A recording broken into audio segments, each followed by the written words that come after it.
And I'd like to open the June 11th school committee meeting. This meeting is being held virtually through Zoom. The town of Littleton began conducting remote participation / Zoom meetings pursuant to Governor Baker's emergency order suspending certain provisions of the open meeting law on March 19th, 2020. Since that time, unanticipated legal concerns relating to the open meeting law have been brought to our attention by the town clerk. These concerns were supported by the Attorney General's office and confirmed by town council. One concern is that the chat function allows a parallel text conversation to a board's public meeting. Chat is essentially running commentary that is occurring but is not moderated or followed by the chair. All participants and listeners may not be aware of comments being made because some meeting participants join by phone and do not see these conversations. Another concern is conversations between residents within the chat room which are not incorporated into the public record. In response to these concerns, the town will implement the following changes which in no way prohibit any member of the public from participating in discussion and sharing information during a public meeting, and will ensure that all listeners and participants have equal access to this meeting. People that join the Zoom meeting are set so their microphones are muted. If you called in by phone, please use *6 to mute or unmute your phone. So that the meeting can occur in an orderly fashion, we ask the people who join keep their microphones on mute so background noises do not interfere with the meeting. If you wish to participate in the meeting, please use the raise your hand function available on Zoom, or if you called in by phone, dial *9, which will activate the raise your hand function. The meeting host will notify the chair of the raised hands, and the chair will determine whether and when to allow public comment. When called upon, participants should unmute, then state their name and address and their comments. After speaking, we request a participant return their microphone back to mute. With that, we will start the agenda. We have a consent agenda, the minutes from May 28th, 2020, and oath to bills and payroll. I make a motion to accept the consent agenda as read. Second. Motion made and seconded. Is there any further discussion on the motion? Hearing none, all votes tonight will be roll call votes. Daryl? Darrell Baker, yes. Jen? Jen Wilson, yes. Mike Fontanella votes yes as well. We don't see Matt here yet. All right, we have two sections in the meeting for input from interested citizens, one now and one towards the end of the meeting. If there are any interested citizens that'd like to speak before the school committee, please use the raise your hand function and we will recognize you. Dorothy, do we have anybody that's interested? We do. We have Kriti Sharma. All right. And we promoted her so that we can have her. All right. Kriti, when you're ready to speak, just go ahead and unmute yourself. Hello, everyone. Can you hear me? Yes. I also have Rihanna Bucheri with me, who is presenting. So if she is also raising her hand. All right. And she looks like she is now also able to speak before the school committee. Everyone. Oh, there she goes. She's good. Okay. Yeah. So we realized that there was no chat function, but we did want to share some documents with you, so we could perhaps maybe email them to you afterwards. Yep, and we will make sure those get into the packet that's posted online, which we can do after the meeting. Okay, awesome. All right, so first of all, we would like to thank Mr. Fontanella for even allowing us to speak about this heavy topic today. We're here to talk about some student suggestions on anti-racism initiatives at Littleton High School and the district in general. Unfortunately, Maddie could not be here today. She's getting her wisdom teeth out, but she is here in spirit. And today I have my friend Rihanna. She is also here today. So, yep. Hi, everyone. Thank you for having us. We just wanted to discuss some ideas we had for implementing anti-racist curriculum in our schools. And we would like to just go over those quickly. And we wanted this to be a conversation as well. So if you have any questions, please ask away. But one of our first ideas is we'd like to do a survey for all schools, specifically the high school, on having a survey just to gauge the perception of racism in our schools and what people perceive the culture to be like, but also to understand the people of color in our schools and how their experience is, so that we can better and have an all-around more inclusive environment. And with that, we were also thinking, and this is also something that Dr. Harrington has been thinking as well, is that we need to have some sort of speaker who represents people of color and people who have been oppressed in our society, who can speak to the public about what we can do forward in our curriculum and how we can strengthen our education to further, even the playing field for all of us. So a speaker would be a really great first step to introducing anti-racist curriculum in Littleton High School. So what we mean by re-examining curriculum to explain current events is that our curriculum is constantly changing. And we have seen that in textbooks and on online resources that lots and lots of events are left out. And so this is a huge dilemma for us as teachers, and textbooks get to pick and choose what moments in history are important and what we should learn about. However, this is not representative of our history. And so one of the things that we really wanted to emphasize was that, me and Rihanna, we both took AP US History with Mr. Miskinnis this past year, or actually our junior year. And in that, at the end of each class, Mr. Miskinnis would go over current events. And that was super, super impactful for us and is super related to what is going on today. If we don't talk about current events at school because it's deemed too political or too one way of thinking, it will in turn harm our way that we learn about history. So that's just one thing that we wanted to emphasize. So current events in education is just as important as learning about our past history.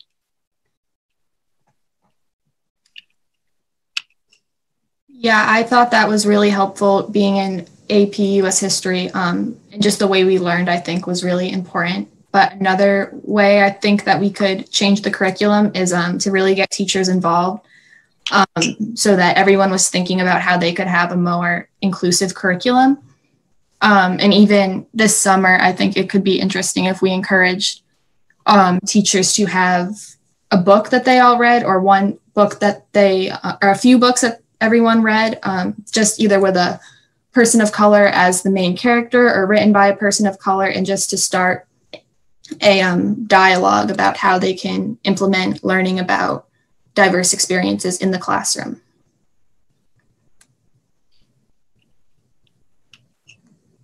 Also, what we wanted to emphasize was that voting is super, super important. And last year, we saw that in our advisory, seniors were actually given voter registration forms. And that was super impactful for us because it showed that our school and our community really cares, and they stress the fact that voting is like a very prominent thing in our society that will show us how to use our voice. So I think explaining the importance of voting and of learning about how to vote and how to formulate your opinions on politics nowadays is super important. And this can only be done if our teachers are trained to teach that way. So having speakers talking to our teachers and students will all be inclusive in that regard. So another thing in AP US History that was super important was that we didn't often use textbooks for our information, but we looked directly at primary sources. And this is very important because our views will not be biased by the writer of the textbook, will not be chosen by the writer of the textbook, but rather by our teachers who are formulating these primary sources. So another great example, Mr. Miskinnis, he did exactly that in AP US History. And he included things that were important that weren't covered in the everyday textbook. So that's super important too.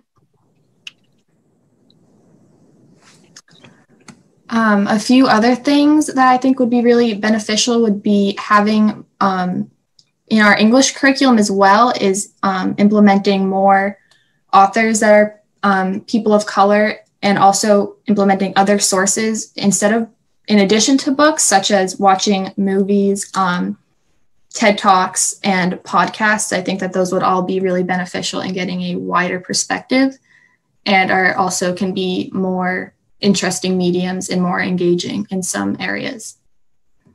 Another thing that I think would be important is to implement talk of cultural appropriation and different types of racism into the curriculum, just so students are more educated in the wide repercussions of racism and cultural appropriation and how that can really hurt people of color.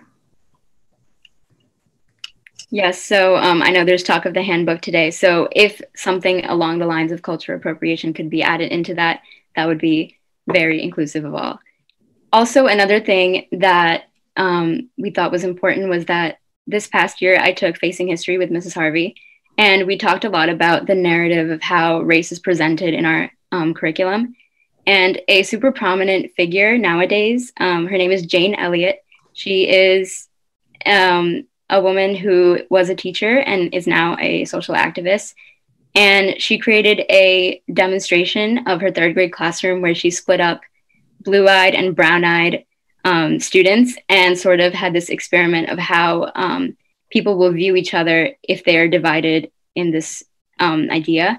And there is a film about this that we watched in Facing History. And I really feel that if all faculty and school committee really watches this film, it's on YouTube and it's fairly short. It will sort of open our eyes to see how racism is not just, black and white. It's systemic, it's in our institutions, and how we can really start acknowledging this and acknowledging our privilege. Another thing, and I think this goes beyond problems of racism, is having tools for conversation. Just learning how to disagree and speak civilly with one another, I think is really beneficial, especially in such a modern era when people have trouble disagreeing in a civil way. I think that this could just be really beneficial, and to pair it with critical thinking skills and just teaching people how to articulate their opinions without engaging in a uncivil argument. And one last thing we wanted to mention is that racism is not innate. It is taught by society, by parents, and it is subconscious in the school systems. And so by teaching younger students in Shaker Lane and in Russell Street that this racism is so important and it's grilled into our history, I think it'll be really beneficial to start at a younger age, because then we will have a better educated group of individuals in the future. So with that, in our document, we have included a handful of resources that include TED Talks and videos and links to articles and books. So if you would like to do that, I will be sending it out to Ms. Malone later so she can email it out. We would definitely ask that you do that. We'd appreciate that very much. Before I open it to questions or comments from school committee members, I would like to offer the opportunity for the superintendent or Dr. Harrington or Beth Steele, who's our director of curriculum, to see if they have any comments on what you guys brought forward tonight. Thank you, Chairman Fontanella. Kriti and Reina, thank you very much for coming up to tonight's meeting and talking about racism and inequality and some of the ideas that you have to create more opportunities within our school system to face these issues head on. We've had very similar conversations around our leadership table, so a lot of the ideas that you presented tonight are something that we've begun a conversation of. Certainly like the idea of a survey. My recommendation would be that you work with Dr. Harrington on that survey. Surveys aren't easy to develop, so it'd be nice to have somebody with some training to help make sure you design those questions so that you're going to get the results that will be unbiased, so to speak. Also, just before the meeting this evening, I received a proposal from 2 teachers within our district, and it's a summer program focusing on podcasts, 10 different podcasts on racism and equality. Lots of conversation involved in the PD, personal reflections, etc. So as a district, this was certainly, like many districts, a wake-up call. And we've already made a commitment to take a look at our different curricula to ensure that we have multiple resources and we are truly representing all ethnic groups. So I commend you, both of you, for coming forward this evening, and we're certainly looking forward to working with you next year. We also have a group of alumni that have approached us to sit down and meet with us. We will be arranging a meeting with them as well this summer. So again, thank you for your leadership. Thank you for having us, and we are really looking forward to continuing the dialogue and doing whatever we can to help change our culture. All right. Yes, thank you. All right. Well, actually, hold on. Don't run away yet, literally or figuratively. Okay. Dr. Harrington or Beth, do you guys have any comments? I would just like to thank them for coming and speaking up. It's not easy to speak at a school committee meeting at all, and to speak about something that they're really passionate about, I think is really important, and they spoke very well about it. I really liked all of the ideas that they brought forth, and as Dr. Clenchy said, these are a lot of ideas that we have expressed as a leadership team as well. And so I appreciate them bringing those ideas forward. One of which I really appreciated, I think, Rihanna, you had mentioned this, of tools for conversation. I think that's really important. And I know that Dr. Clenchy and the school committee have discussed this before, of making sure that we all have the proper tools necessary to be able to disagree with others, because that's normal. It's normal to disagree with other people. And what's important is to make sure that you do it in a civil manner, as you said. And so I really appreciate you bringing those points forward. So thank you. Thank you both for coming tonight. Thank you. All right. Thank you. Dr. Harrington?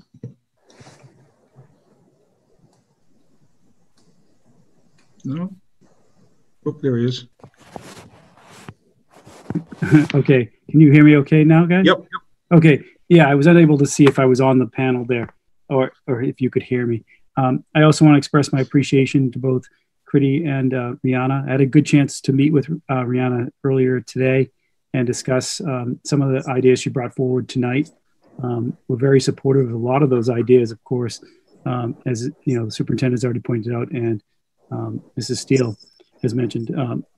I also want to echo what others have said, that the Admin Council has had about 3 meetings, recently, and half of the time of those meetings has been really dedicated to this topic.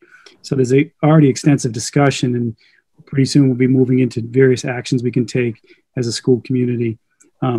Now, I also want to congratulate Kriti and Rihanna on their recent earning of their diploma. Although we haven't had the ceremony yet, they have earned their diploma, so actually they're alumni now, officially.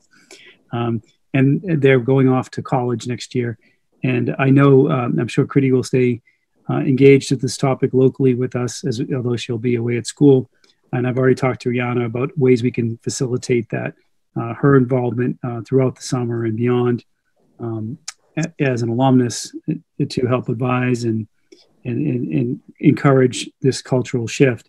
I also want to encourage other alumni who are back from college now to meet with us. I know the superintendent pointed that out, and some of them have been very engaged locally in the whole topic. And we look forward to meeting with them, as well as students as we in the fall, about how we can improve both, the readings we offer, the curricular revisions and updates, and also various activities, whether they're with the advisories or assemblies. And I think Rihanna also spoke, or Kriti did, about speakers coming in too. So very appreciative of their work already on this important topic. All right, thank you. Any school committee members have any comments or questions? Nope. Jen? Yeah, I would like to say, again, thank you guys very much, because this is super important to me. I've had conversations with Dr. Clenchy, as well as people in the community this week.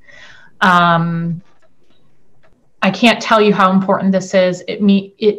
There are people in our town that are affected by racism, whether or not we notice it. And, one of the solutions, I think, too, is to have implicit bias training, as well as anti-racism training for professional development, but also, as you guys said, like having people come in and speak with students. Those are really important, and we have to acknowledge that yes, it happens here, and we need to do something. We can all do a better job.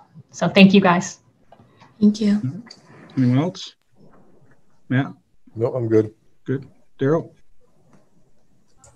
No, I just wanted to thank them for presenting to the school committee tonight. Like, as everybody has noted, it takes quite a bit in order to prep a package and come and present such a coherent and cognitively appropriate, it's got the wrong words there for a second, presentation to the school committee on a topic that I think is hitting everybody at various levels today.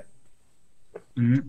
Yeah, I'd like to thank both of you. The passion that you spoke with is obvious, and I think that's in some ways the easy part, especially when you've been taught by some great teachers and been exposed to some very interesting ideas. But what was also impressive was the level of detail, pragmatism, and practicality with the suggestions that you made that maybe is surprising to some people. It's not as surprising to school committee members because the students that have come before us have kind of shown the same level of ability to understand how to make their passions fit into the real world and the constraints that we all face when we try to do things like this. So that was very well done. We're very appreciative. I'm sure that I'm very confident that a lot of the things that you talked about will be implemented just about exactly as you hope they would be. I will echo Dr. Harrington's request that you stay involved as much as you possibly can, given how busy you're going to get as you go on to your next adventures. But thank you again for coming forward. It's very appreciated and very impactful. Thank you. Thank you. Thank you, everyone. All right. Are any other interested citizens that want to speak before the school committee? Just use the raise your hand function. All right, we see none, so we'll move on to recognition. We have several things to talk about tonight. We're going to start with Daryl Baker. Daryl is this is his last school committee meeting. He will still be a member of the school committee at Saturday's town meeting, but that'll pretty much close the book on his 9 years. So at this point, we would like to recognize him. I think we have a plaque, Dorothy. Do we have something for Daryl? There it is. We will make sure that Daryl gets the physical representation of our appreciation. All kidding aside, 9 years is a long time, but even more impressive than the 9 years is the way Daryl used it. Most people don't appreciate how much of a nuts and bolts job this really is. It's all well and good to come in with particular areas of passion or things that you really want to fight for. But if you're only doing that at the expense of the nuts and bolts, then you're not going to be an effective school committee member. Daryl embraced the nuts and bolts aspect of it in terms of budget, policy, and hiring and evaluating the superintendent. Those are our three primary things that we need to take care of year in and year out. And with Daryl's significant effort level, we were able to do that as a school committee. I will say better than I would have expected any other school committee to be able to do it. Daryl was the king of policy. He really dove into that year after year, made sure that we were up to date and that we were current. He also drove the bus on the superintendent's evaluation. It only happens once a year. It's only, it's a couple of weeks of intense effort, but if we don't do it well, then it's meaningless. And we did do it well because of Daryl's commitment to making sure that we followed through on a process and did it on a timely basis. And he was always a valued member when we were going into FinCom meetings and joint meetings with the Board of Selectmen to argue on behalf of the school budget. He was always prepared. He had the numbers at the top of his head. He was an effective advocate, and he will be missed. So, Daryl, appreciate it. Anybody else would like to make any comments? And maybe Daryl can let us know what some reflections on 9 years of experience. I would like to also thank Daryl for his dedication and commitment over the last 9 years. Daryl, you were thorough, committed, and as a superintendent, it was a pleasure working with you during this time. You never hesitated to ask tough questions and challenge the leadership team. I'm very appreciative of that, and I can't thank you enough for everything that you've done. You've made a tremendous difference in our district, and some of the changes that all of the changes that you've recommended have taken hold within our district, and you truly have left your own legacy. So thank you so much, Daryl. I consider you as one of my mentors, and you're going to be greatly missed. So thank you so much. This is Steve Mark. My video stopped working, so I can't say anything.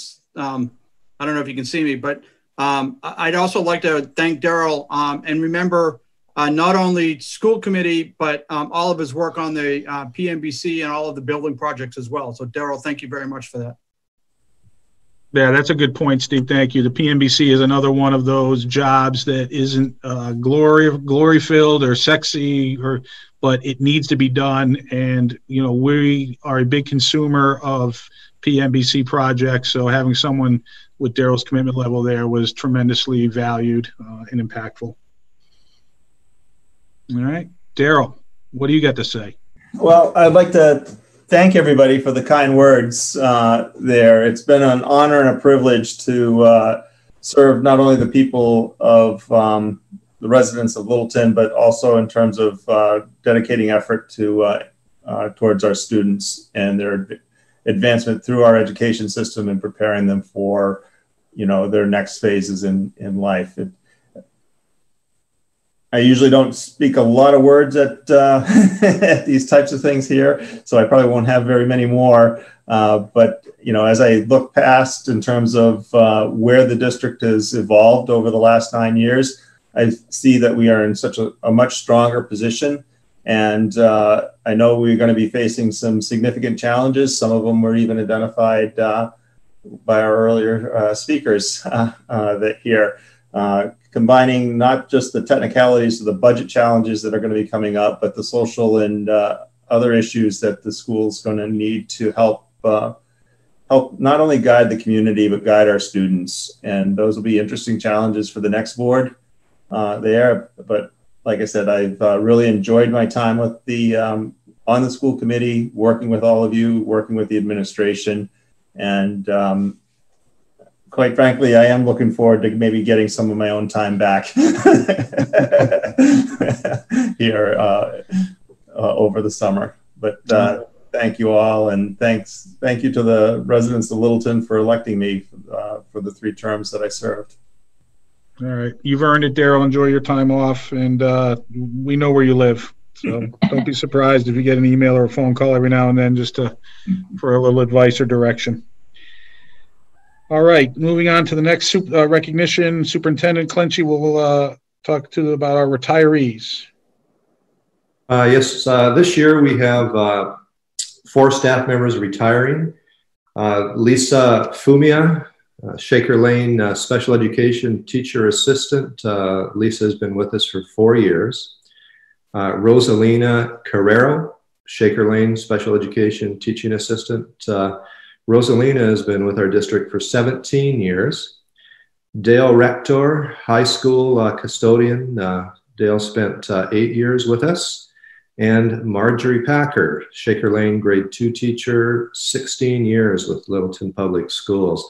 I'd like to thank each one of them for their commitment and dedication to our students during the time they spent with us. I'd also like to wish them best wishes as they begin their new life journeys. All right, thank you. Unfortunately, we're not going to be able to do, excuse me, the reception for them at this time. That's always, we do it in the spring. It's a special time. The library at the high school is typically filled with past students, some young, some older, some really older, as some of our teachers have been here for quite a long time and have taught generations of students. We will try to reschedule that at a later time when we can all take advantage of it in the way we expect to. But we'd like to thank the school committee, like to thank all 4 retirees for their, let's see, 33, 41, 45 years of combined experience. Every year it's a loss of something like that. We're confident that we'll be able to move forward, but it will be more difficult to replace that level of experience and commitment. But we thank them all and wish them the best as they move forward into the next phases of their lives. Our next recognition is for our student representatives, Kriti Sharma and Maddie O'Meara. They've been with us for, Kriti, did you guys do that for 2 years each? Yeah, for 2 years. We appreciate the time and commitment. You guys gave us updates from the, we have plaques. You guys will get that. Critty, I've heard that those are big popularity things on your dorm room. You put those up, instant popularity, to show that to people. But we appreciated the updates they gave, but we also really appreciated when they were able to stay a little bit longer and get involved in the agenda and bring their perspective as students to what we were talking about. They were both very sharp, very definitely able to give us things to think about that school is so much different than what we went through, but to have that type of input was valuable, and you guys are going to be a tough act to follow. Critty, where are you going next? I'll be attending Rensselaer Polytechnic in Troy, New York. So. Oh, terrific! All right. And Maddie will be going to NYU. Oh, how far is NYU from Troy? New York's a big place. Pretty far, right? 2 hours, but there's a bus ride. So. Oh, there you go. So you got somebody to be waiting for you at the bus stop in Manhattan. That's gonna be good. That's good. I guess you could be waiting for her at the bus stop in Troy if she wanted to come up. Right? If she wants to. If she wants to. All right, thank you. We appreciate the dedication you gave to us, and we look forward to who's going to follow in your guys' footsteps. Yes, they're very excited sophomores, so get ready. Thank you so much. All right, thank you. All right, we're going to go into presentations. We have the handbook changes, so for the high school and middle school.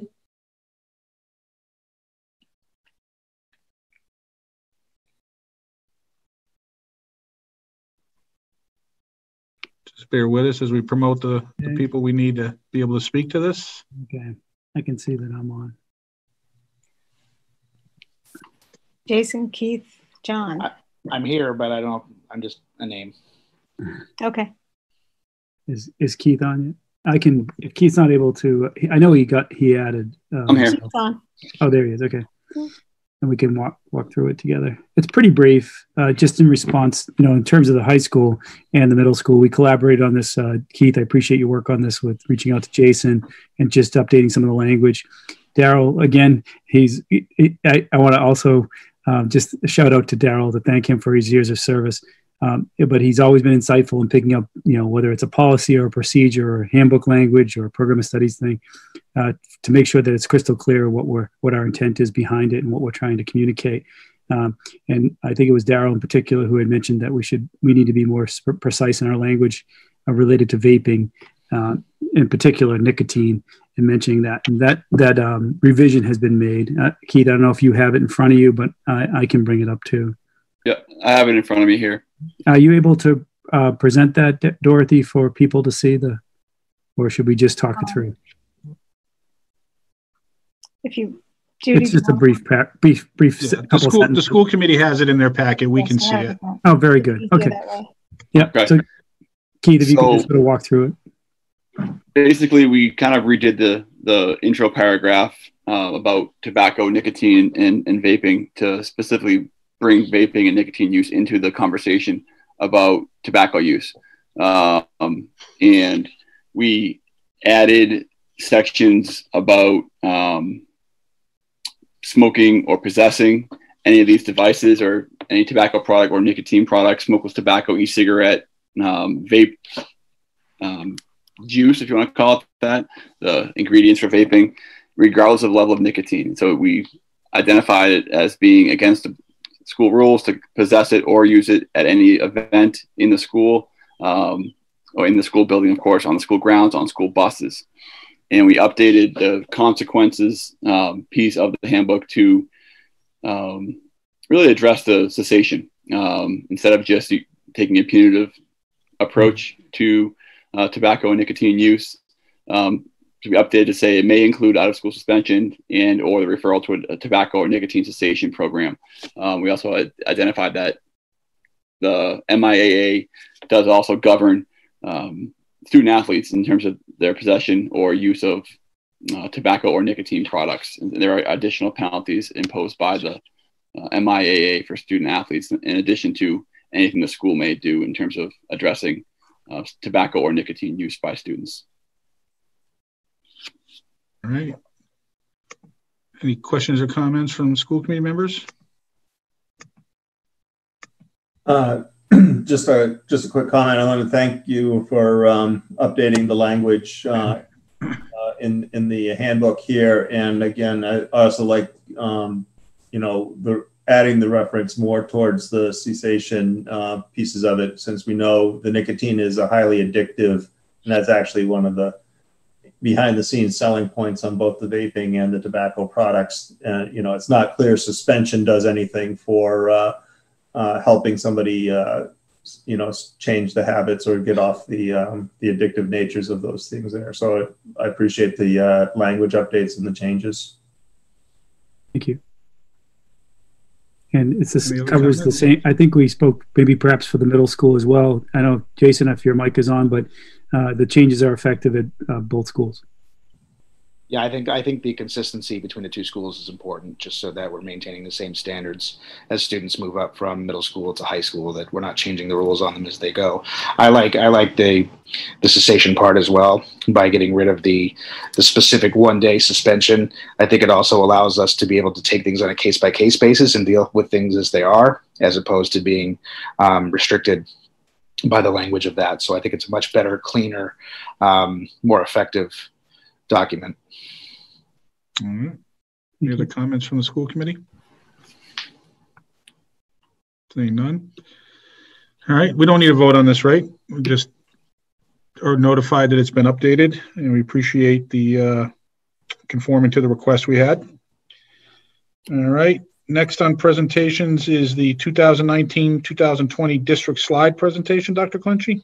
Yes, and it was interesting when I was previewing the slide presentation. The first thing that crossed my mind is how much we took for granted prior to the COVID-19 scare that we're still going through, and it really resonated with me that we're all greatly missing the opportunity to go back to the way things were, and it will happen through time if we keep working together as a community, as a state, and as a nation to slow the spread of COVID-19. There will come a time when we will restore what we are used to in terms of in-school classes. So hopefully that this slideshow will highlight some of the things that we've done this year, but also just as importantly, I hope it catalyzes and restores some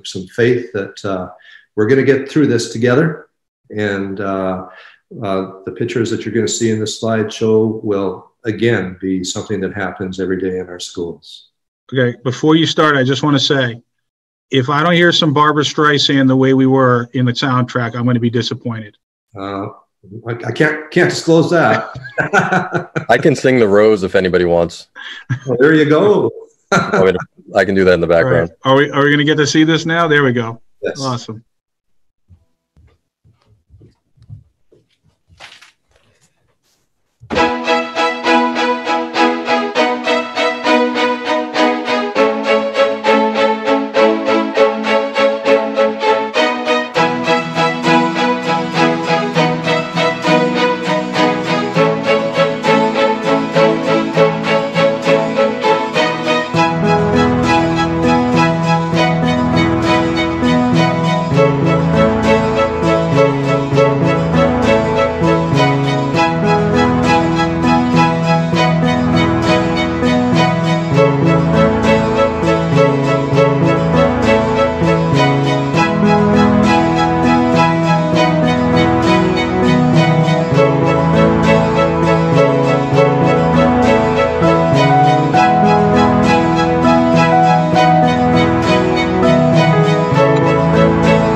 All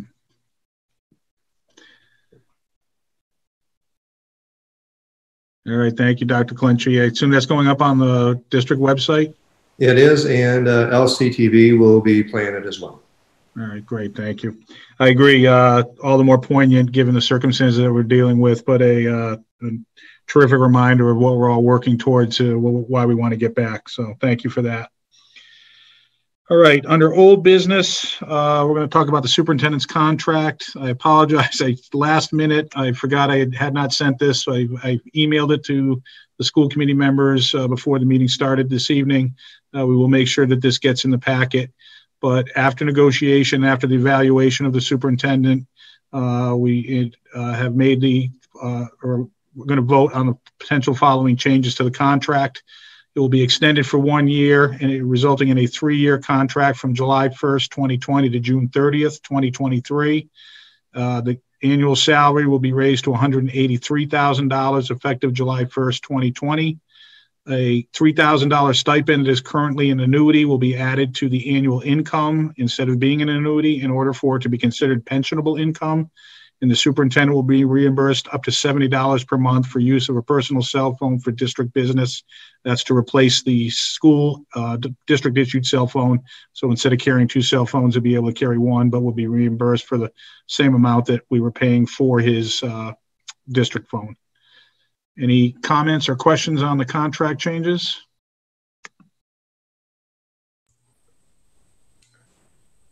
I have no concerns. I think that based on the evaluation and the superintendent's performance, those are all equitable terms to be added to the contract. All right. Anybody else? Okay. This does require a motion. Darrell Baker, I make a motion to, I'm not going to read the details, to accept this addendum to the superintendent's contract as cited by Chairman Fontanella. Seconded. Motion made and seconded. Any further discussion on the motion? Hearing none, we'll go through a roll call vote. Darrell Baker? Darrell Baker, yes. Matt? Matt Hunt, yes. Jen? Jen Wilson, yes. And Mike Fontanella votes yes as well. So thank you for getting that done. We will process that. Under new business, we have a presentation on remote learning surveys from Beth Steele. Good evening. Thank you for giving me some time to speak about the surveys that we have sent out recently.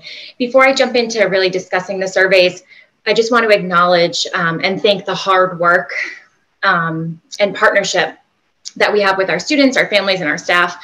The shift to remote learning was not easy, and it was really difficult on many. And so we really appreciate the effort that really everyone put in to making it happen for our students. As an administrative team, we acknowledge that remote learning is a new experience for all of us that we can all learn and grow from. And so that's really why we're seeking feedback from all students, families, and educators through these surveys. So the LPS leadership team has distributed a survey to those 3 stakeholder groups: parents, guardians, students, and educators. The survey, I don't know who's doing the slides. It can be shifted to the next slide. Thank you. So the survey officially started on Monday, June 8th, and it will be open until Monday, June 15th. So it still leaves time. Right now it's open. People are still responding right now to the surveys. And so any data that I speak of tonight, please know that it is incomplete data at this point in time, and people can still be responding. So the purpose of doing this data was twofold. We wanted to gather input and feedback to problem solve challenges, recognize successes, and provide support to students, staff, and families. And the second prong was to assess the current remote learning framework. As we know, and we've said, we don't know what the fall is going to bring at this point. And we're in the planning stages, which is why we're seeking feedback from our educational community. We want to be prepared for whatever the fall may bring. It could bring it many different scenarios. And so we want to be able to make the shift from the current emergency remote learning that we're doing to whatever comes our way. And so we really value the partnerships with all of our stakeholders. And so with this in mind, we created the 3 surveys that I'm going to speak about briefly here. The first survey that I'd like to speak about is the student survey. This has a total of 9 questions on the survey. As of this afternoon, we have had 311 responses to the student survey. 45 of those responses are from Shaker Lane students, 29 are from Russell Street students, 137 are from Littleton Middle School students, and 100 are from the high school. So the survey starts out by, we ask students, what did their teachers do to make learning engaging and or fun during remote learning? And there is a wide variety of responses, but I'll just highlight a couple that we've received so far and that kind of multiple responses here. And so live classes allowing interaction, project-based and problem-based learning, games were very popular, particularly during Google Meets, teachers reading to their students, scavenger hunts, having choice within assignments was a very popular response. Having open conversations and frequent check-ins with their teachers. Videos, having teachers that were encouraging them along the way, and activities and assignments that got them up, moving, and outside, and not in front of a screen was also a very popular response here. We also wanted to see the perception of students of how much time they were spending connecting with educators and completing assignments. And so at this point in time, 73.4% of respondents have said that they have spent 2 hours or less connecting with an educator per week. 15.4% have spent 3 or more hours connecting with educators per week. With regards to completing assignments per day, 51.3% at this point have completed 2 hours or less per day, have spent 2 hours or less completing assignments per day. 44.6% have spent 3 or more hours completing assignments per day. Another question that we had was with regard to level of independence. We wanted to know, did they feel comfortable and independent enough to complete the assignments and activities that they were being given by their educators? 57.1% of our students thus far have said that they felt mostly independent with the work. 30.1% had some independence with the work. 10.6% felt minimal independence with the work, and 2.2% felt no independence with the work. The next 2 questions are repeated on all 3 of our surveys in order to gain feedback from the same question for all of our groups. And so recommendation, the first question is, if we are to do some sort of remote learning next school year, what are the areas for improvement that we could do? And so for our students, they definitely wanted more Google Meets and live classes. They wanted smaller group meetings. They wanted, as many students have said, they wanted more work and optional work at that. We had just as many students saying less work. And so finding that fine balance is definitely tricky. Students said that they wanted more offline work, less platforms, so it's easier to access the material and know when due dates are. And speaking of due dates, they also wanted to re-examine due dates and having multiple due dates per week or not. The other question that's asked from all 3 groups is with regard to what they would like to see continue should remote learning or some form of remote learning happen in the future. The students wanted to see the Google Meets continue. They wanted to see the connections and the teacher outreach continue. They really liked the choice in assignments, and so having that choice and voice is really important. Videos of their own teachers explaining lessons.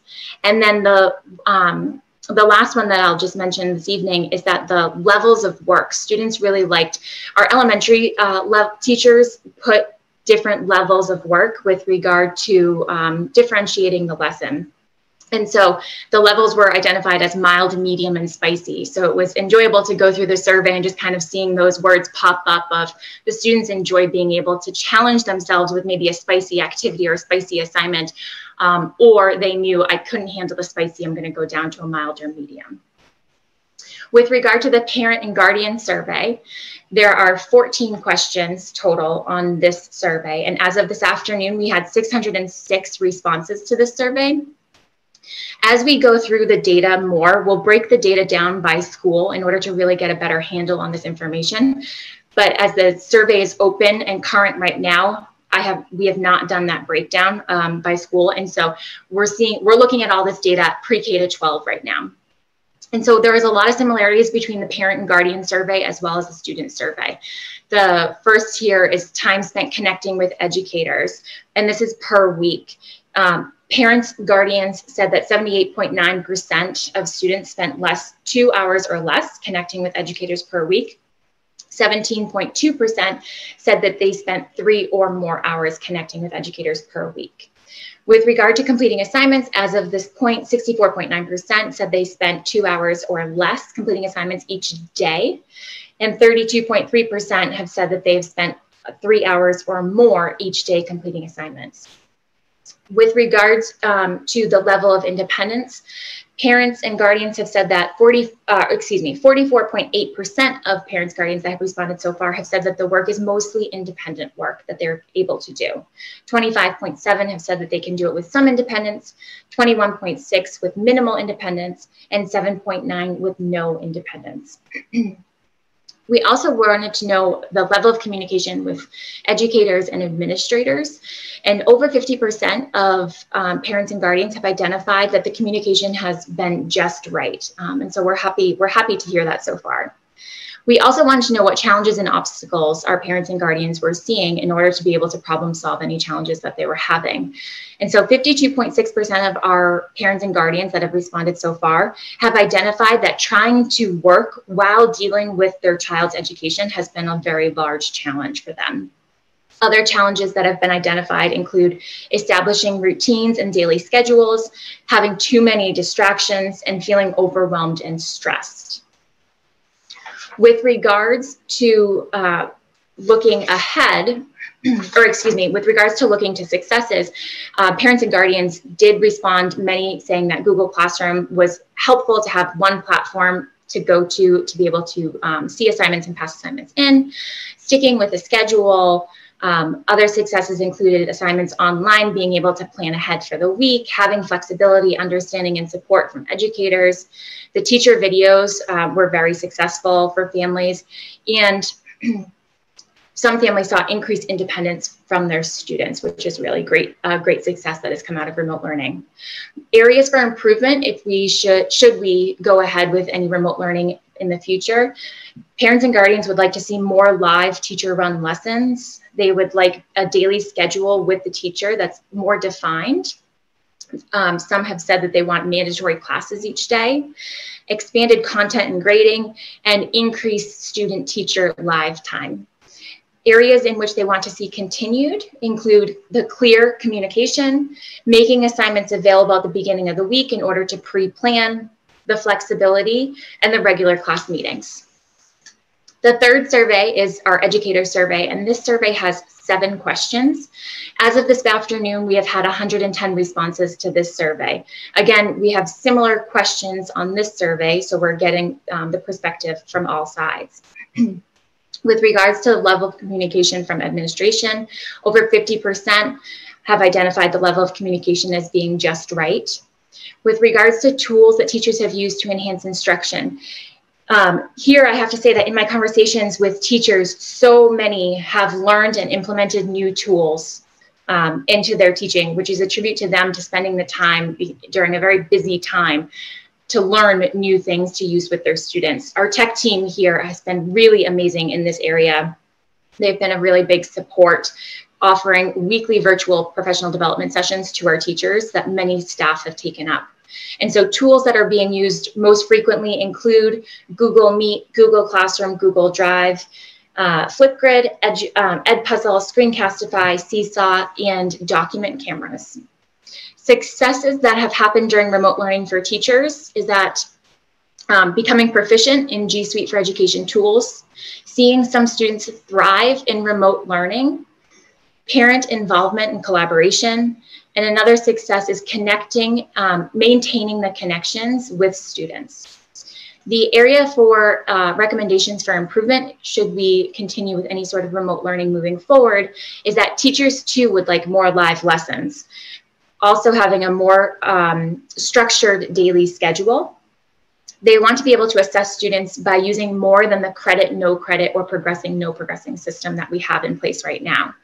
They also would like to increase academic expectations. For areas in which they'd like to see continued, they would there were many shout outs to the tech team here. They would love to be able to see that support from the tech team continue in order for them to be continuing to learn and become proficient with the tools that they're using. They would like to maintain the weekly staying connected Google Meets, which again was started at the beginning of this by our tech team. The virtual PT sessions, as I've mentioned, many of our teams, our educators have really started to plan as a team, as a unit, and they would like to maintain that planning as a team moving forward. They would like to see the continued flexibility and continue to have consistent and clear communication between all.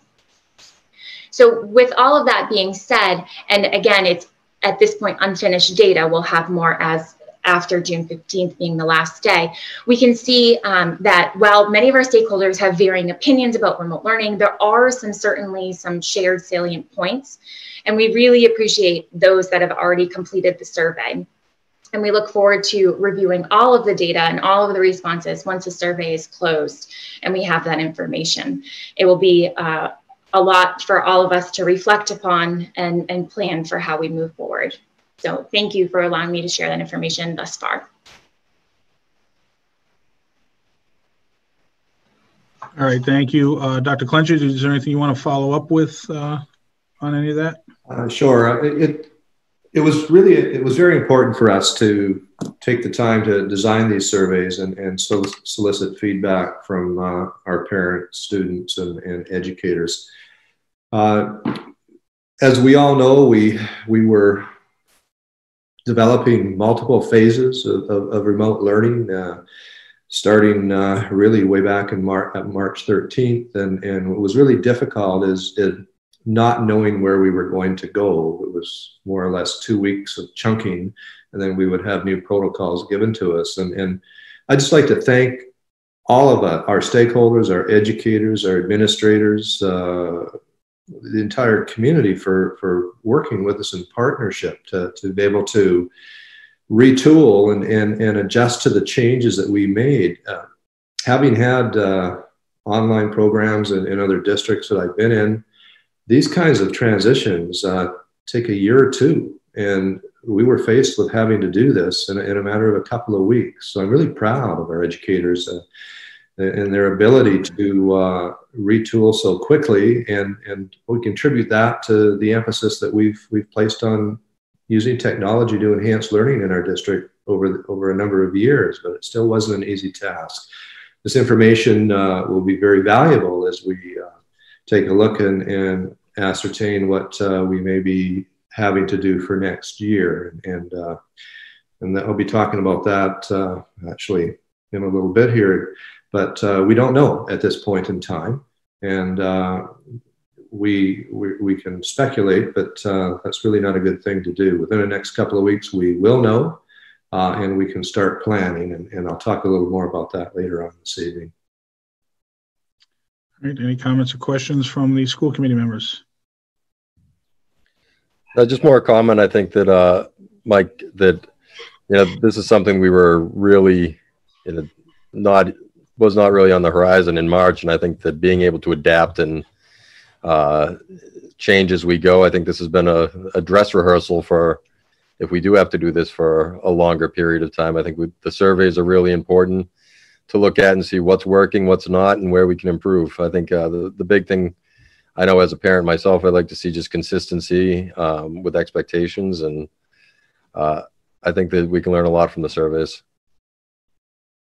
Yeah, I appreciate the information. I look forward to seeing it when it's in its completed form. I think it's important for everyone to remember this is an exercise in relativity. The success is not that we were able to replicate the delivery of curriculum the way we typically do it in person and then just go right out remote and have it be exactly the same. Nobody, I hope, thought that was the expectation. I think what we're being able to measure here is we were able to mitigate the negative impact of what we were all going through. I think that Littleton was very fortunate. Our infrastructure from a technology perspective and from a use of technology perspective was very strong relative to many other districts, which allowed us to be able to move quicker, be more flexible, and again, to mitigate to a much greater degree what other districts were able to do.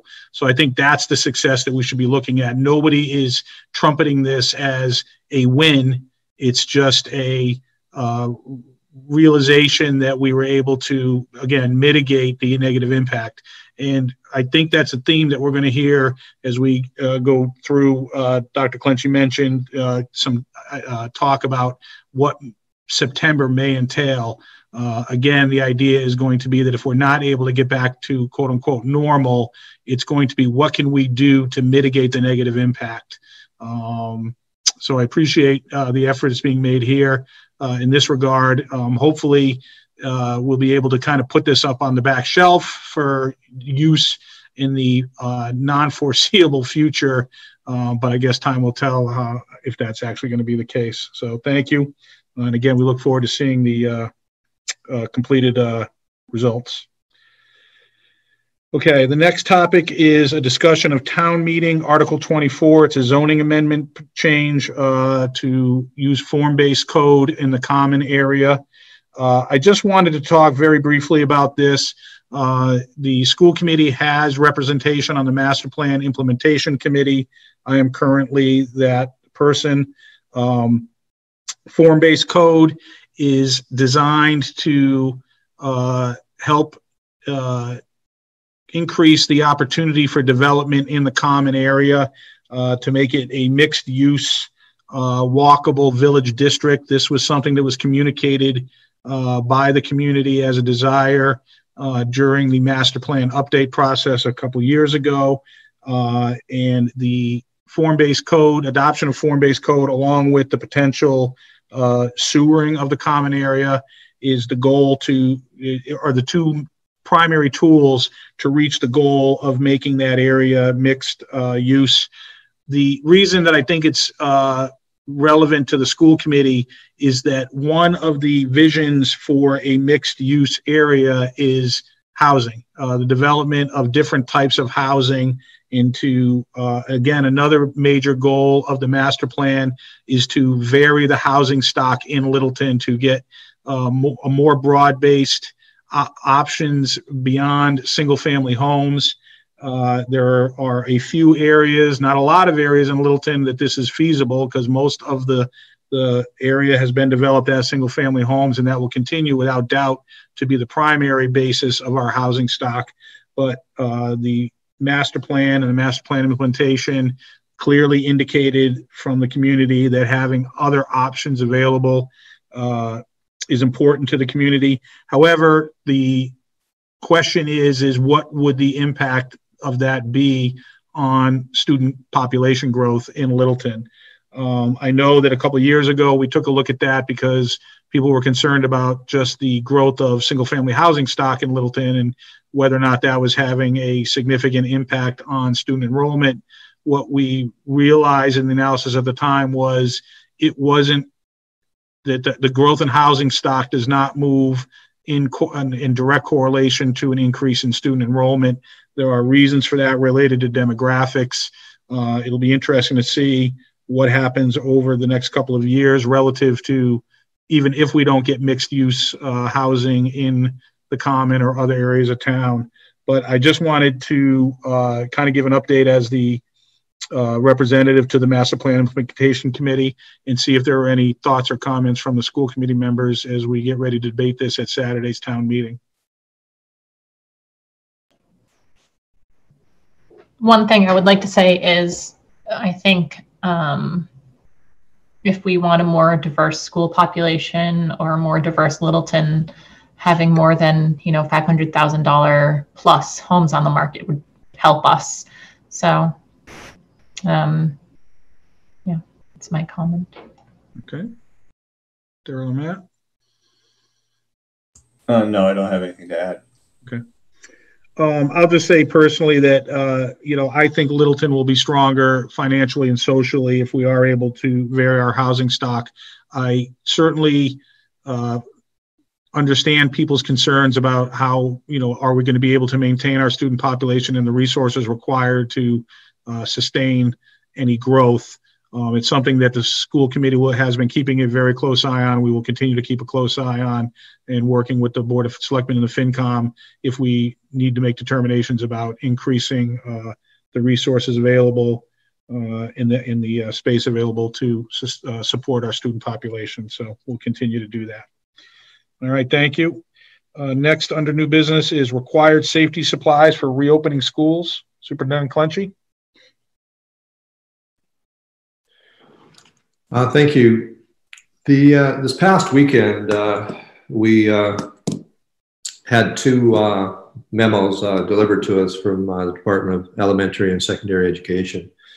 And the first one dealt with PPE and other supplies that one would need for summer programming. And also an indication that perhaps we should be taking a look at this for the beginning of the school year. And again, I want to reiterate that no decisions have been made at this time.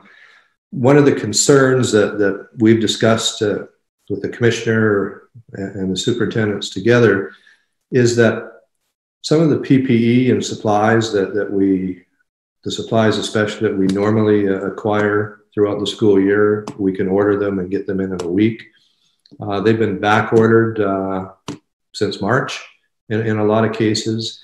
The PPE that they're recommending for summer school, the prices for PPE have gone up hundreds of percent. I can't believe I'm actually saying hundreds, but it's true. I mean, some up to 600% for the cost of PPE. So as an exercise, I asked Steve Mark, our business manager, to do a calculation of the PPE and other materials that are recommended for summer programming over the next 3 months, and I guess greater clarity, 3 months from the beginning of the school year. And I'm going to turn it over to Steve to go over some of those numbers with you, just so you have an idea. And I don't want to alarm you, but it's something we just need to start thinking about. When we have further direction, we will be able to know whether or not these supplies will be necessary for the start of the school year. Yeah, hi, good evening, everyone. So based off of the recommendations from the Department of Education, I used for this exercise the 100% occupancy model. So I went to the highest extreme. You know, there are other options for 50% and 25% occupancy, depending on how the guidelines come out next week. So I used the 100% occupancy, and the prices I used are the current prices that we're getting from our current contractors. Those prices, some of those prices are a little high. We're obviously shopping around and trying to get the best price we can. But when I look at the recommendations per that, the memo that was put out by the commissioner's office, and you do the math, you can see that the numbers here are quite interesting. For instance, they recommend that we have one disposable face mask per week per student for 12 weeks. So when you do that for all of the students, it's almost 40,000 masks that they recommend we have on hand. Now that number that you see here, the 37,920, that includes additional masks for the recommendations for staff members, custodial, cafeteria workers, things like that. So that's an aggregated number. But when you do the math for the recommendations, you can see that number is close to $68,000. It's a pretty staggering number.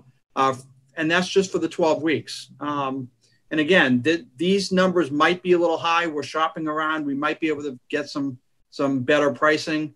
I also use for the face masks, and people will say, well, they've seen them for $30 a box, for $50. I use the surgical grade price. Obviously, we can get surgical masks. We can get masks for less than $55 a box. But if you want the surgical grade masks, which are very effective at reducing the COVID transmission, that's an option we have to look at and consider. But the other items that are on the bottom of the list is we need some machines to disinfect the schools. We have one in the district. We have one in the town of Littleton that we disinfected the schools with when this whole COVID virus was out there. We disinfected all the schools with it. That machine is now on loan with the fire department. They're using that machine to disinfect the ambulance and the fire departments and the police stations. But we need additional machines because we don't know what the cleaning requirements are going to be. And these machines, again, supply and demand. So that the price on these machines has really skyrocketed up. The estimated delivery when you place an order is now it's 6 to 8 weeks out by the time you might be able to get one, and that's assuming the production keeps up with the demand. So, but those machines are quite expensive as well. The machines are very effective. We can go through the high school and we can disinfect that entire building within a couple of hours with the right machine and the right product. So that's factored into there as well. So you can see it's not a small investment that we would need to do, but that's based off of the recommendation from the commissioner's guideline, and the top number is only for a 12-week period that they recommend. I'd be glad to answer any questions that you may have or try to clarify anything. Any questions or comments from school committee members? So one thing I want to bring up is that these are their suggestions and highly recommended items. And one thing to note is that they are asking the districts to take on these costs 100% right now. Yes, we have not seen any relief efforts as far as subsidizing the districts or making these available through MEMA or FEMA funds available to the school. So we continue to look for opportunities there. We did have, as a very quick note, and this is not on the agenda, but I will say that we had a donation this morning of 1,000 masks from an anonymous donor. We had the local Boy Scout Troop 1 come over to the high school today, and they distributed those masks to our cafeteria workers who are over there working on the front lines, distributing meals. And we will start next week distributing those masks along with those meals that we're distributing as well. So I just wanted to acknowledge Boy Scout Troop 1 in Littleton and the anonymous donor who wished to be kept anonymous, but it was 1,000 face masks that they donated today. So we continue to look for those opportunities as well. All right. Sobering, obviously, and I'm certain that this is only the first check that's going to need to be written relative to dealing with everything that we're trying to handle in order to get open. You're right, Jen. Right now there doesn't seem to be any appetite from the state relative to supporting communities as they go through this. However, pressure will be brought to bear on them as we get farther into the budgeting cycle at the state level, and we get more information about what is truly going to be required. I'll emphasize this is the first check, and it's only for 12 weeks. So, we'll just have to see. But it is sobering to think that 12 weeks we're already $75,000+ into our budget that we didn't expect to be. So we'll just have to keep an eye on it and see what we can do. I fully expect that we'll be meeting this summer with the Board of Selectmen and the FinCom regarding the budget overall, and this will become part of it. So, and they'll have their own issues similar to this. So it's not like we're the only ones that are being asked to acquire PPE. So although the obvious thing is that we're the biggest consumer of goods and supplies because of the footprint that we have and the size of the population we serve on a day in and day out basis. So I think theirs will be smaller overall, but on a percentage basis, they'll be struggling in the same way we are. So we'll see. All right. All right. Yep. I'd like to reemphasize that this was an exercise and in no way indicates what we need for the start of the school year. It's a bit of a catch-22 though. I mean, we're waiting for guidance from the state that will be anywhere from 80 to 90% prescriptive in terms of how we start the new school year. So you can well imagine what may happen if some of the PPE is going to be required for September.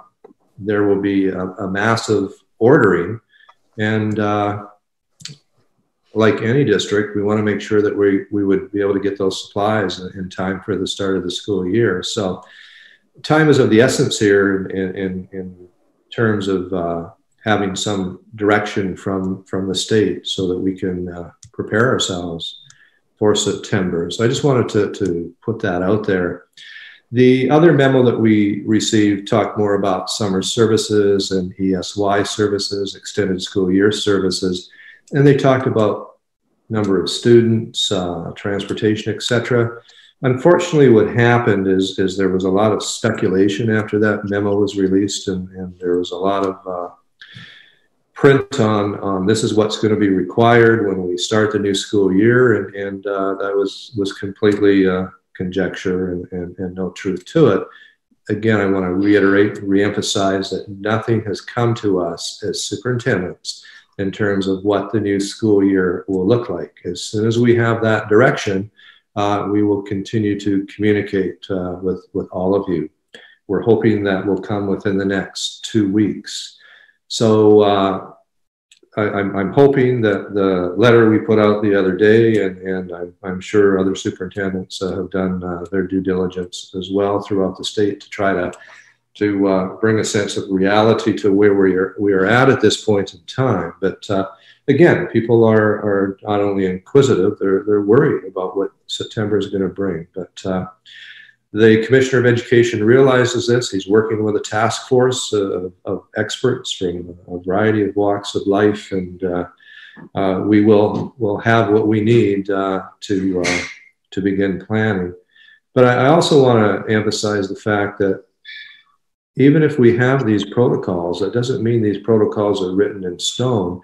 What we do throughout next year is going to be dependent on how successful we are at reducing infection rates and whether or not there's a vaccine to counterbalance COVID-19. So I know we're all hoping that we have black and white advice, but you know, we're living in a paradigm of ambiguity, and that isn't going to change in the near future. So I just wanted to say that as well. We're doing everything we can to try to get back to some sense of normalcy, but we want to ensure that whatever we do is going to keep our students, staff, parents, and community as safe as we possibly can. All right, thank you.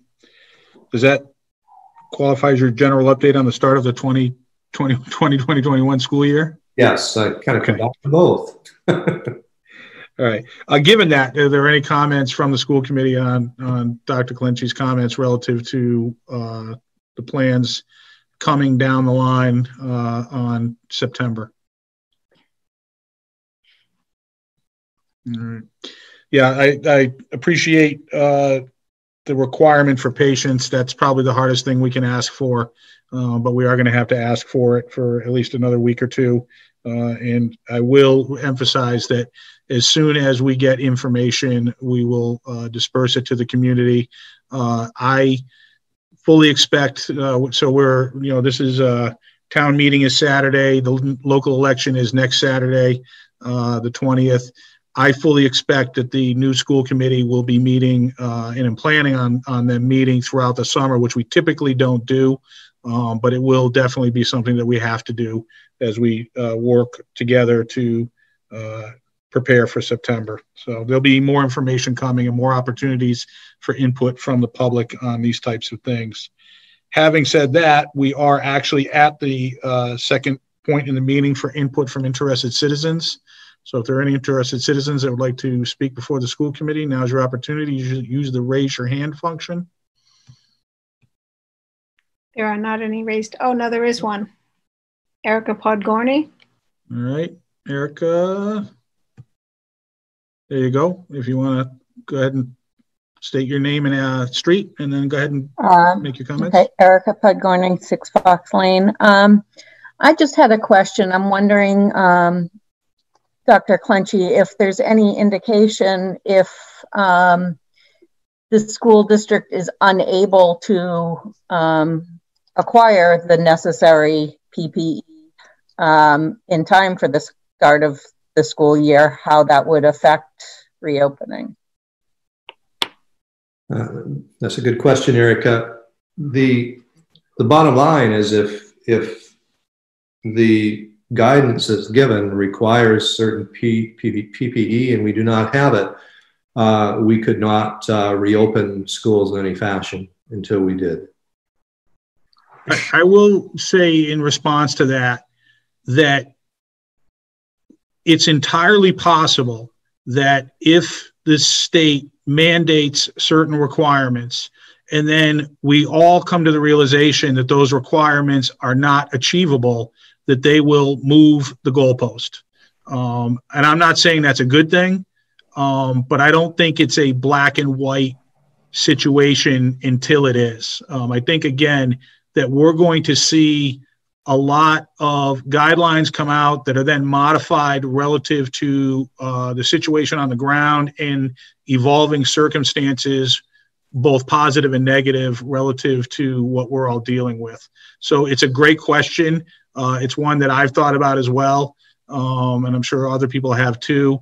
And it'll be interesting to see what the repercussions are of the mandates that come forward and how we're all able to deal or not deal with them accordingly.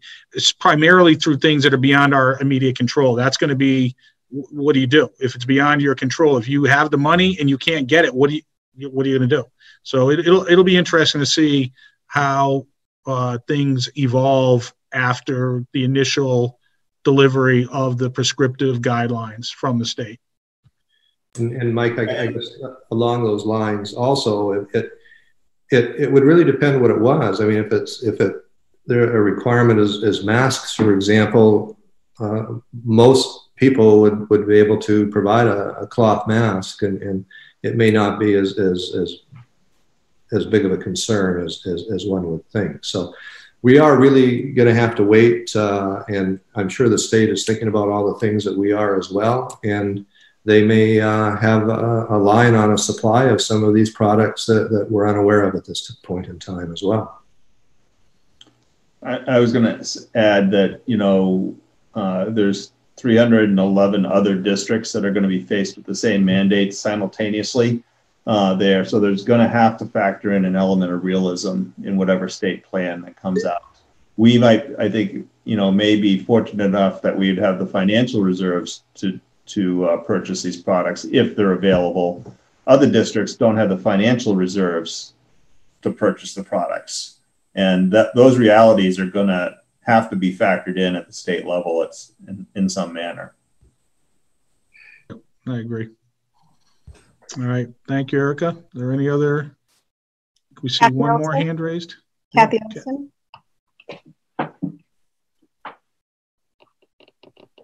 Hi.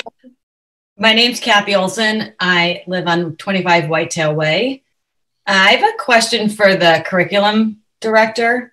I was wondering during all of this on remote learning, how you met with each team, like in the middle school, and how you came up with curriculum standards.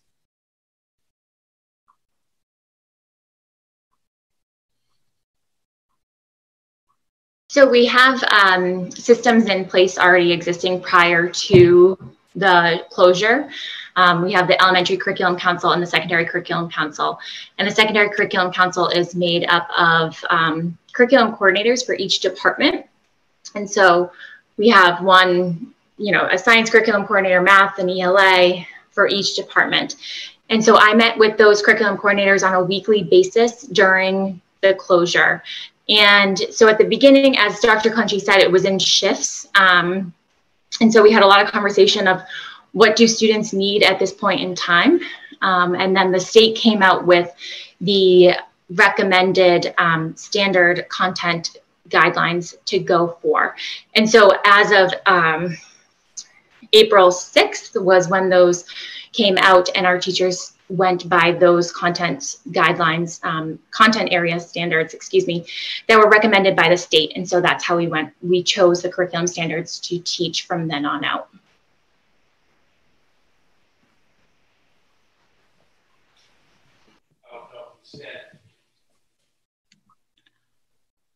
Kathy, any other questions or comments? So I guess I'm wondering, those individuals that are meeting with the teams, how often are you meeting with them? It just seems like there was a little bit lack of curriculum, I'm going to say, for 7th grade ELA.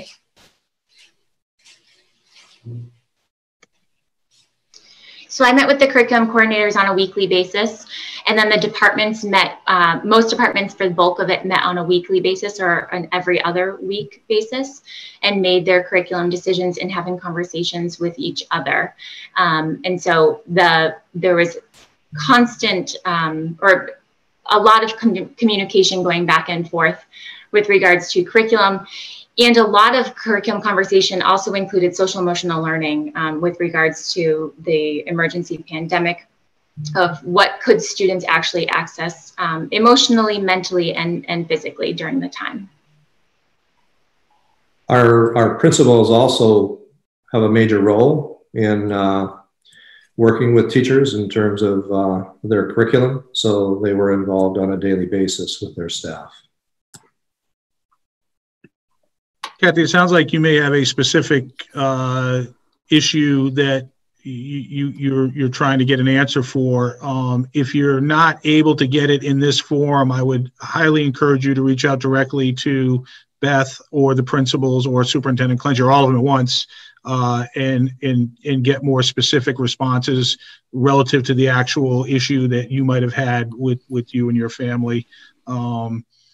You know, in an organization the size of, I mean, Littleton's not big relative to other school districts, but we have over 125 teachers plus all the support staff and all the administration. So if there are specific issues where we think we have an uneven performance, we would certainly want to be appraised of that. And that will help inform how we move forward with particular teams or teachers. So I will offer that.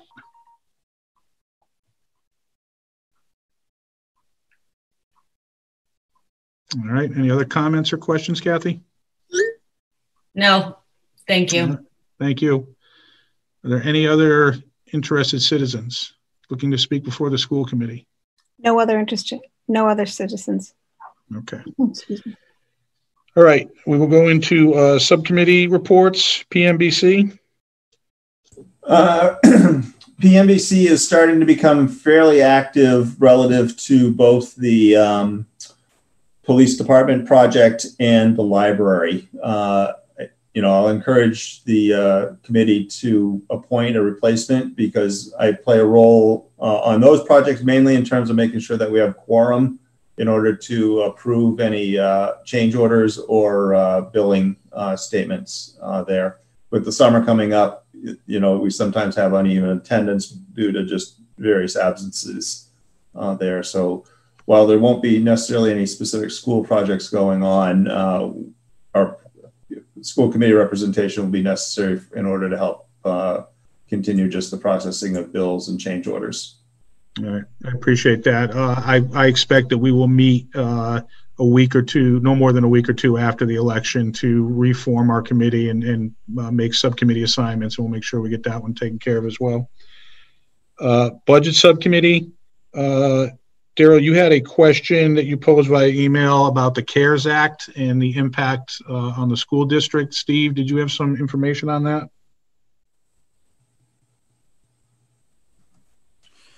Yes. So we're working with the town accountant and Kim. I forgot her last name from the fire department. I apologize, Kim. Kim is the fire department representative who is tracking all of the expenses on behalf of the town for the COVID expenses. So right now the process is when we incur COVID-related expense related to the to the COVID costs. We are paying those costs out of the school appropriated budget at this point in time, and we are tracking both equipment and supplies costs as well as labor costs. So we are tracking those, and then when the town is ready to submit that, those expenses along with the town side expenses through that grant, we will consolidate all of those numbers and the town will submit those, and then the town will get that reimbursement back at some point in time. It'll probably be next year at some point in time. But remember, they only get reimbursed, I don't know, and I'm confused on the percentages because I've seen different things. It's 25% or 75% or 75% or 25% or something like that. We're only going to get reimbursed some portion of the actual expenses. And while there is a tentative list of the type of equipment and supplies and costs that we will be able to submit, not everything is guaranteed. So there are a lot of asterisks next to that list that says may or may not be approved by the MEMA people that are doing the reimbursement. So we're working through that process. We're communicating with the town. We're staying in touch with the town. And, you know, as soon as we have additional information, I can present that back to school committee. Did that, Daryl, did that answer your question, I hope? Yeah, no, there's been a lot of information, a lot of press about the CARES Act and the amount of monies that are going to be available. And it was just not clear when you get to the bottom of the food chain, how much money is actually there. Well, the town of Littleton, if I remember the number correctly, the town of Littleton is eligible for approximately $900,000, but that includes police, fire, town, highway, all of the department across the town that are incurring costs. And I'm sure the fire department is incurring a lot of costs at this point in time. So how much of that 900,000 they actually get, I'm not exactly sure, but I did see a list that said the town of Littleton, I believe, was eligible for up to around 900,000 or somewhere right in that number. Because there's also references in the act of monies being set aside specifically for education. And that's why I was wondering, how that eventually, which portion of that will flow down to the districts, or is that getting hung up at the state level and they're reprioritizing it to other school districts? Yeah, I know part of the distribution is based off of our Title I grant application numbers. We get very little Title I money. We get some relative to other districts. It's relatively little. So we're tracking all that as well and watching to see what we have to do to qualify for those relief funds. Okay. I just think at some point making sure that we let the public know what those actual numbers are so that people don't have a misunderstanding of what's happening at the macro levels with these large funding activities that are going on. You're raising a good point, Daryl, because I remember back during the recession, the local communities received a significant injection directly from the federal government to support town operations, including education. It made a big difference. And at this point, all the money the stimulus packages that have been passed so far by Congress and signed into law, none of them have had the level of direct impact on fiscal government and fiscal operations, including education, that we saw back then. There's talk of more money coming, and some of it is more directly, in theory, headed towards us, but it is not nowhere. It's not on the horizon yet. You can't even think about it. You certainly can't count on it. So the point I think you're making is valid, that, nobody should be assuming that to this point, anybody's riding to our rescue. At this point, we are still clearly on our own from a financial perspective in supporting ourselves through this situation. Right. And that's really what I wanted to make sure is people can make assumptions based on the language in the law. Right. But the reality is what actually gets allocated down to us, and it doesn't sound that significant. Not to this point. Correct. Thank you. All right. Other than that, the budget subcommittee has no other updates. Hopefully the budget will be supported at town meeting on Saturday. Policy subcommittee? I brought forth for the second reading 3 modified policies that had some gender terminology in them. I fixed those 3. The rest of them I did not get a chance to edit, but there was no other changes in them, so I'm going to just leave those as is for the next committee to take care of. All right. Are there any questions or comments on the 3 modified policies that are being brought forward? Hearing none, I'll entertain a motion.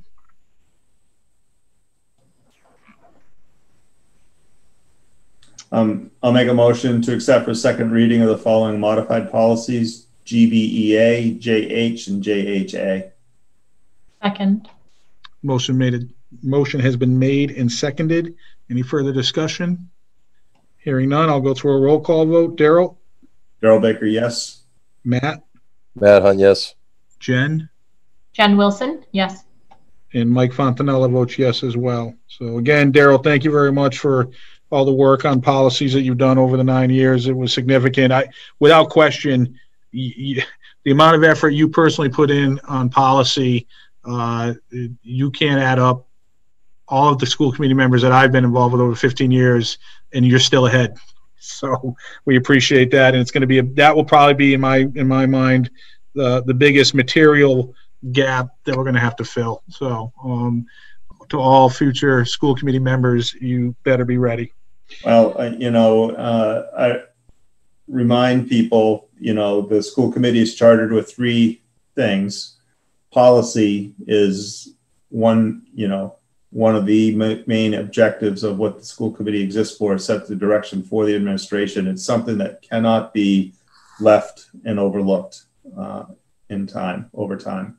It needs to be paid attention to, so that the working in partnership with the administration, that we have clear guidance and policies throughout the district. Agreed. Thank you. Is there any other business for the school committee this evening? Hearing none, I will entertain a motion to adjourn. Motion to adjourn. Seconded. Motion made and seconded. I'll take a roll call vote. Daryl? Daryl Baker, yes. Matt? Matt Hunt, yes. Jen? Jen Wilson, yes. And Mike Fontanella votes yes as well. Thank you, everyone. Thank you, LCTV, Dorothy and Bettina, for helping us out administratively. We have town meeting this Saturday, and then elections the Saturday after. We hope to see as many people out there as safely as we can. Thank you.